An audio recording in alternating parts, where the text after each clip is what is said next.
નમસ્કાર વિદ્યાર્થી મિત્રો, કેમ છો બધા? મજામાં ને? તો આજે આપણે શીખવાના છીએ ધોરણ 9નું ચેપ્ટર નંબર 11 પૃષ્ઠફળ અને ઘનફળ તેના સ્વાધ્યાય 11.1નો દાખલા નંબર 5. તો સ્ટાર્ટ કરીએ. દાખલા નંબર 5, જેની ઊંચાઈ 8 મીટર અને પાયાની ત્રિજ્યા 6 મીટર હોય તેવા શંકુ આકારના તંબુ બનાવવા માટે 3 મીટર પહોળી કેટલી તાડપત્રીની જરૂર પડે? માની લો કે સિલાઈના માપ અને કાપકૂપમાં થતા બગાડમાં લગભગ 20 સેન્ટીમીટર જેટલી વધારાની તાડપત્રી વપરાય છે અને આની અંદર આપણને કીધેલું છે કે પાઈની કિંમત 3.14 લેવાની છે. તો સૌપ્રથમ આપણે દાખલાને સમજી લઈએ જેથી આપણે સરળતાથી દાખલાની ગણતરી કરી શકીએ.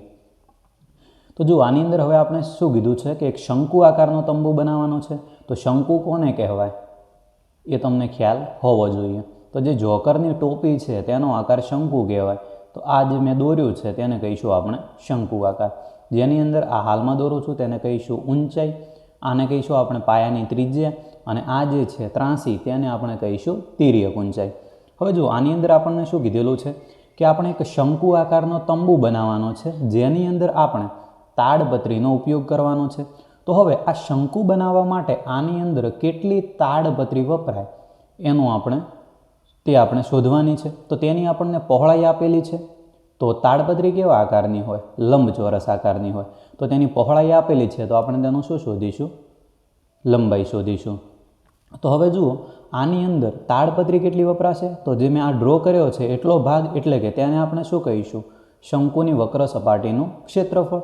કારણ કે જે નીચે વર્તુળાકાર ભાગ છે તેની અંદર તાડપત્રી આવશે નહીં. તો સૌપ્રથમ જે માહિતી આપણને આપેલી છે તે આપણે લખી દઈએ. ઊંચાઈ, તો ઊંચાઈને આપણે કહીશું h. ઘણા મિત્રો આની અંદર ભૂલ કરશે કે આને l કહી દેશે. l એટલે તિર્યક ઊંચાઈ થશે. આની અંદર ફક્ત ઊંચાઈ કીધેલું છે તો તેને આપણે h કહીશું. ત્યારબાદ પાયાની ત્રિજ્યા, તો તેને આપણે r વડે દર્શાવીશું જે આપણને આપેલી છે 6 મીટર. હવે આની અંદર આપણે શું શોધીશું? શંકુની વક્ર સપાટીનું ક્ષેત્રફળ. વક્ર સપાટીના ક્ષેત્રફળનું સૂત્ર થશે πr/l. તો r આપણને આપેલા છે, કોણ ખૂટે છે? l. તો સૌપ્રથમ આપણે l શોધી લઈએ. તો l શોધવા માટેનું સૂત્ર શું આવશે? હવે તમને ખ્યાલ હોવો જોઈએ. તો થશે વર્ગમૂળમાં h² + r². ચલો, hની કિંમત આપણને આપેલી છે 8. તો hની કિંમત 8 ઉપર વર્ગ છે તો વર્ગ મૂકી દઈએ. rની કિંમત 6 ઉપર વર્ગ મૂકી દઈએ. 8નો વર્ગ કેટલો થશે? 16. ના, 16 નહીં થાય. 8નો વર્ગ એટલે કે 8 × 8. વર્ગ તમને આવડવા ખૂબ જ જરૂરી છે. 6નો વર્ગ થશે 36. ચલો, 64 + 36 સરવાળો કેટલો થશે? 100. અને 100નું વર્ગમૂળ કેટલું નીકળે? 10. પાછળ બધું મીટરમાં છે તો એકમ શું આવશે? મીટર. તો અહીં l આપણને મળે છે 10 મીટર. l મળી ગયા આપણને. હવે શું શોધીશું? શંકુની વક્ર સપાટીનું ક્ષેત્રફળ. તો શોધી લઈએ. શંકુની વક્ર સપાટીનું ક્ષેત્રફળ. ચલો, વક્ર સપાટીના ક્ષેત્રફળનું સૂત્ર શું થશે?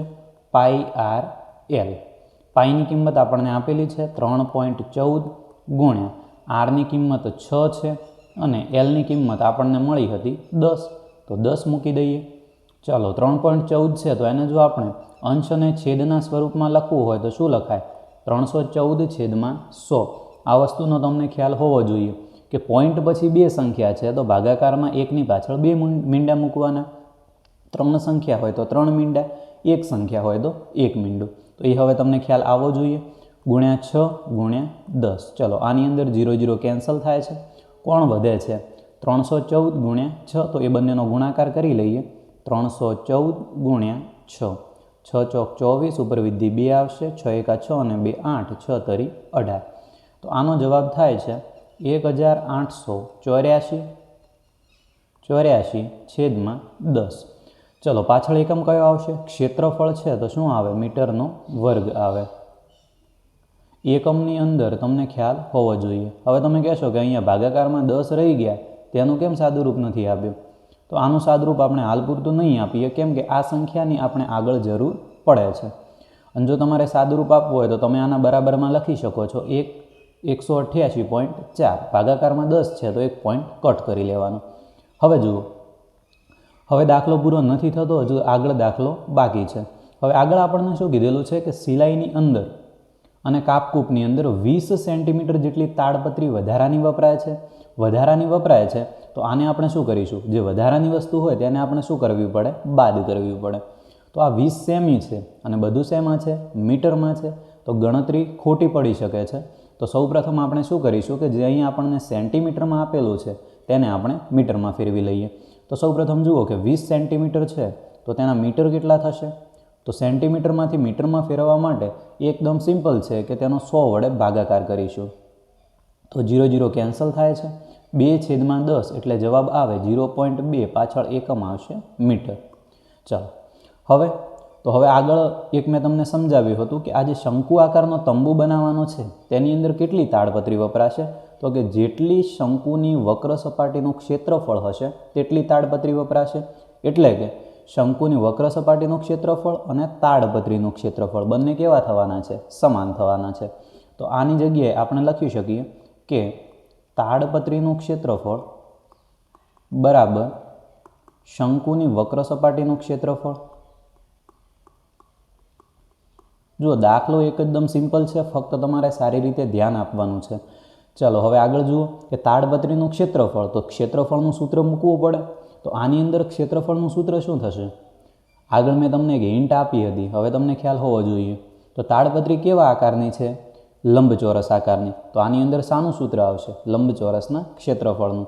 તો લંબચોરસના ક્ષેત્રફળનું સૂત્ર શું થશે, લંબાઈ ગુણ્યા પહોળાઈ. અને શંકુની વક્ર સપાટીનું ક્ષેત્રફળ સૂત્ર મૂકવાની જરૂર નથી. જુઓ અહીં આપણે શોધી લીધું હતું, કેટલું હતું, 1884/10. ચલો હવે જુઓ લંબાઈને આપણે L ધારી લઈએ, કારણ કે લંબાઈ આપણે શોધવાની છે. હું આની અંદર એક એડ કરું છું -0.2. હવે તમે કહેશો કે આ 0.2 કેમ એડ કર્યા, તો આગળ જુઓ કે કાપકૂપ અને બગાડની અંદર 20 સેમી જેટલી વધારાની વપરાય છે. તો જે બગાડની વસ્તુ છે તેને આપણે શું કરીશું, બાદ કરીશું. તો આની અંદર તમારે ખાસ ધ્યાન આપવાનું રહેશે. ચલો પહોળાઈ આપણને આપેલી હતી 3 મીટર, તો લખી દઈએ 3 બરાબર 1884/10. હવે L શોધવાના છે, તો સાદરૂપની અંદર ખાસ ધ્યાન આપવાનું રહેશે, જે તમે ખૂબ જ ધ્યાનથી જોજો, કારણ કે હવે અહીંથી તમારો દાખલો ખોટો પડવાની શક્યતા ખૂબ વધારે છે.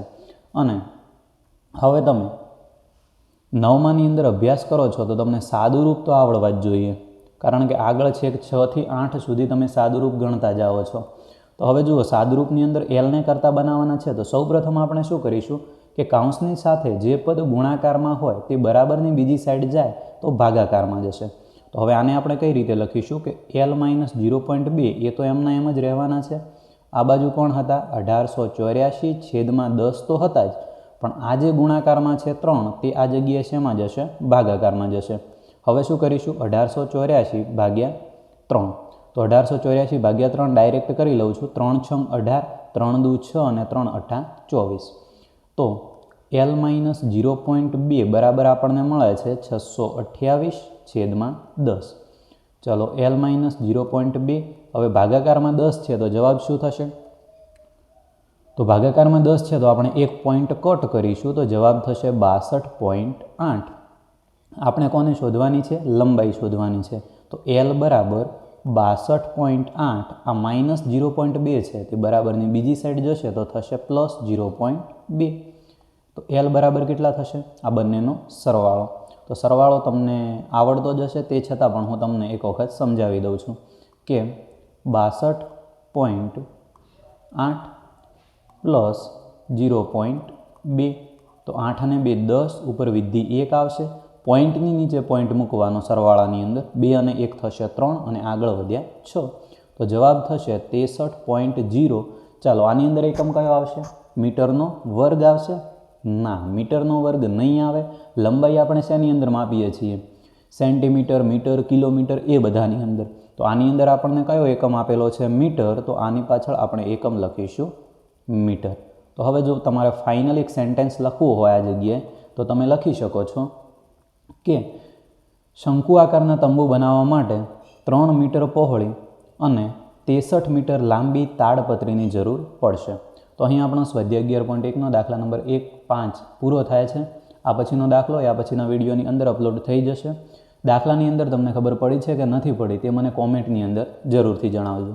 Thank you.